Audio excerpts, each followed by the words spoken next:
brought to you by Infinix.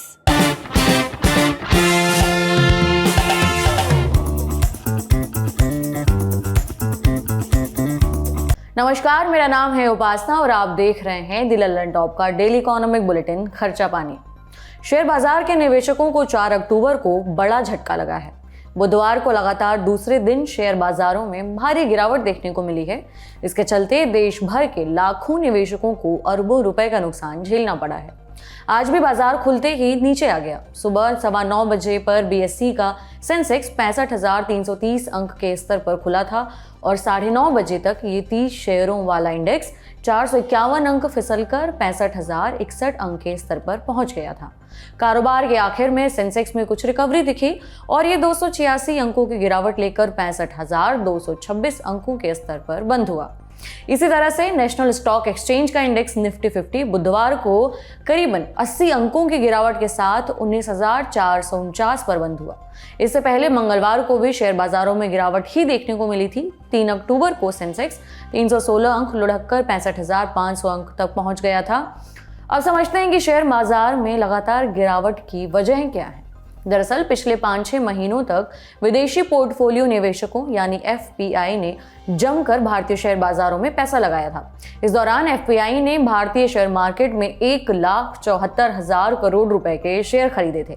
इसके चलते भारतीय शेयर मार्केट में काफी उछाल दर्ज किया गया। लेकिन पिछले कुछ दिनों में ये विदेशी निवेशक लगातार बिकवाली कर रहे हैं, यानी शेयरों को बेच रहे हैं। आंकड़ों के मुताबिक सितंबर में एफपीआई ने भारतीय शेयर बाजारों से करीबन 15,000 करोड़ रुपए निकाले हैं। विदेशी निवेशकों की ओर से लगातार शेयर बेचने से भारत के शेयर मार्केट्स में गिरावट बढ़ी है। इसके अलावा डॉलर के मुकाबले रुपया लगातार कमजोर हो रहा है और कच्चे तेल की कीमतों में भी तेजी का सिलसिला जारी है। इससे महंगाई बढ़ने का खतरा बढ़ गया है और इससे ही बाजार में गिरावट देखने को मिल रही है। बाजार में लगातार जारी गिरावट को और बेहतर तरीके से समझने के लिए हमने ब्रोकरेज फर्म प्रॉफिट मार्ट के डायरेक्टर अविनाश गोरक्षकर से बात की। आइए सुनते हैं। देखिए, पहली बात तो पिछले महीने में 20,000 इंडेक्स निफ्टी ने जरूर मारा था, लेकिन जिस तरीके का तेजी हमने अप्रैल से देखी थी, एक तरफा तेजी थी, उसमें कोई करेक्शन नहीं था। और अभी जो माहौल है बाजार का, मेरे ख्याल से पिछले 3-4 हफ्तों से तो हम देख रहे हैं कि एफआईएस की भारी बिकवाली दिख रही है। तो ये एक बड़ा कारण है कि मार्केट में इस बिकवाली का प्रेशर दिख रहा है। और दूसरा कारण ये है कि जो इन्फ्लेशन का आंकड़ा अभी तक जो आया है, इससे यही लगता है कि इन्फ्लेशन अभी भी कम नहीं हो चुका है। अभी जो आरबीआई गवर्नर की कमेंट्री आएगी, गवर्नर की पॉलिसी आएगी, वहां पे अंदाजा है कि हो सकता है कि शायद इन्फ्लेशन को नीचे लाने में शायद और एक इंटरेस्ट का हाइक आने की संभावना है। तो वो भी मार्केट्स थोड़ा सा चिंतित है।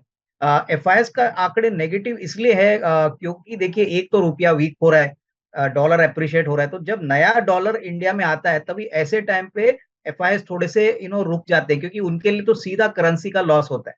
पुराने इन्वेस्टमेंट जो है वो अभी वो बेच रहे हैं, जहां पे उन्होंने बहुत अच्छा मुनाफा बनाया।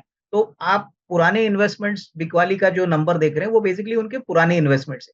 सबसे बड़ा मुद्दा जो उनके लिए बिकवाली का रीजन है, वो ये है कि बॉन्ड यील्ड यूएस में 4% के ऊपर पहुंची है। जब बॉन्ड यील्ड 4% है, तभी वो वैसे टाइप का मार्केट छोड़ के हमारे इंडियन मार्केट्स में, जहां पे वॉलेटिलिटी बहुत ज्यादा है, वो क्यों आएंगे। बॉम्बे स्टॉक एक्सचेंज में लिस्टेड कंपनियों का कुल मार्केट कैपिटलाइजेशन 4 अक्टूबर को घटकर 3,17,000 करोड़ रुपए पर आ गया, जबकि 3 अक्टूबर को बीएसई में लिस्टेड सभी कंपनियों का बाजार मार्केट कैप 3,19,000 करोड़ रुपए के आसपास था। इस तरह से देखें तो बीएसई में लिस्टेड कंपनियों का मार्केट कैप एक दिन में करीबन 2.5 लाख करोड़ रुपए घट गया है। 2.5 लाख करोड़ रुपए मार्केट कैप घटने का सीधा मतलब है कि जिन निवेशकों ने शेयर बाजारों में निवेश कर रखा है, उनके कुल पूंजी में 2.5 लाख करोड़ रुपए की कमी आई है। आज शेयर मार्केट में गिरावट का आलम यह था कि सेंसेक्स में शामिल 30 कंपनियों में से 21 कंपनियों के शेयर लाल निशान में बंद हुए हैं। सबसे ज्यादा गिरावट एक्सिस बैंक के शेयर में देखने को मिली है। इस प्राइवेट बैंक का शेयर 4% से ज्यादा टूटकर बंद हुआ है। इसके अलावा state bank of India, NTPC, IndusInd bank और अल्ट्राटेक के शेयरों में 3% तक की गिरावट देखी गई है। हालांकि बाजार में आई भारी गिरावट के बावजूद 9 शेयर तेजी के साथ बंद हुए हैं। तेजी दर्ज करने वाले शेयरों में Hindustan Unilever, HDFC bank, Tata consultancy services और इन्फोसिस शामिल रहे हैं। आपको बता दें कि रिजर्व बैंक की मौद्रिक समिति की बैठक आज से शुरू हो चुकी है और सप्ताह के आखिरी दिन यानी 6 अक्टूबर तक ये बैठक चलेगी।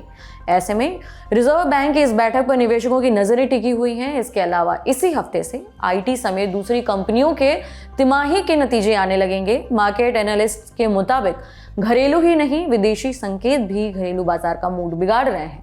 अमेरिका के केंद्रीय बैंक फेडरल रिजर्व ने भी संकेत दिए हैं कि अगले साल भी मौद्रिक नीति में सख्ती जारी रह सकती है और वहां आने वाले समय में भी ब्याज दरों में बढ़ोतरी देखी जा सकेगी। ऐसे में विदेशी निवेशकों को शॉर्ट टर्म में भारतीय बाजारों में गिरावट बरकरार रहने की आशंका है। इस वजह से वो ऊपरी स्तरों पर पहुंचे हुए घरेलू बाजार से अपने पैसे निकाल रहे हैं और ज्यादा सुरक्षित विकल्पों में निवेश कर रहे हैं।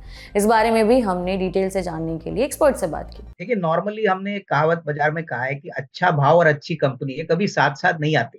तो आपको अगर निवेश करना है और अच्छी कंपनी में पैसा लगाना है अगले 1.5-2-3 साल के लिए, तो बहुत अच्छे मौके आपको मिलेंगे।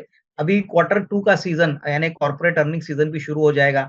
मोटा-मोटी जो मैक्रो नंबर्स अभी दिख रहे हैं वो काफी अच्छे हैं। देखिए, जीएसटी का आंकड़ा भी अच्छी तरह से बढ़ा है। हमारा एक ही तकलीफ है इंडिया का, वो बेसिकली एक्सपोर्ट का है। एक्सपोर्ट्स काफी खराब तरीके से अंडर परफॉर्म कर चुके हैं और उसलिए रुपया थोड़ा-सा वीक हो चुका है। तो हमारा मानना है कि देखिए, अगर हमको निवेश करना है तो काफ़ी अच्छे सेक्टर्स है, जैसे ऑटो हो गया, ऑटो कंपोनेंट्स है, कैपिटल गुड्स है, रियल एस्टेट है, लेकिन मेटल्स हो, आईटी हो, उसके बाद जो फार्मा कंपनीज़ है, वहाँ पे हो सकता है कि थोड़ी बहुत बिकवाली का प्रेशर देखने को मिले। तो नज़रिया 2-3 साल का अगर है, तो अच्छी कंपनीज़ आपको अच्छे वैल्यूएशंस में मिल रही है। इंडियन मार्केट्स में लॉन्ग टर्म ग्रोथ ज़रूर आएगा, लेकिन हाँ, इलेक्शंस का मौसम आ रहा है, तो उस पॉइंट ऑफ व्यू से मार्केट में वोलेटिलिटी अभी आगे काफ़ी बढ़ सकती है। ये था आज का खर्चा पानी। ये बुलेटिन लिखा था हमारे साथी प्रदीप यादव ने। आप अपनी राय यहाँ कमेंट बॉक्स में जरूर दें। अगले एपिसोड तक अपना ख्याल रखें। शुक्रिया। दिल्ली में होने जा रहा है लल्लन टॉप का पहला सेहत अड्डा। तारीख है 6 अक्टूबर। अगर आप इस अड्डे में आना चाहते हैं, लाइव ऑडियंस का हिस्सा बनना चाहते हैं, डॉक्टरों से सवाल पूछना चाहते हैं, हम लोगों से संवाद करना चाहते हैं, क्विज में पार्टिसिपेट करना चाहते हैं, या फिर आखिरी में हंसी के ठहाके स्टैंड अप कॉमेडी देखना चाहते हैं, तो फटाक से डिस्क्रिप्शन में दिए लिंक पर क्लिक करिए। I will see you there. Lallantop Sehat Adda, co powered by Narayana Health and ओली फार्मा।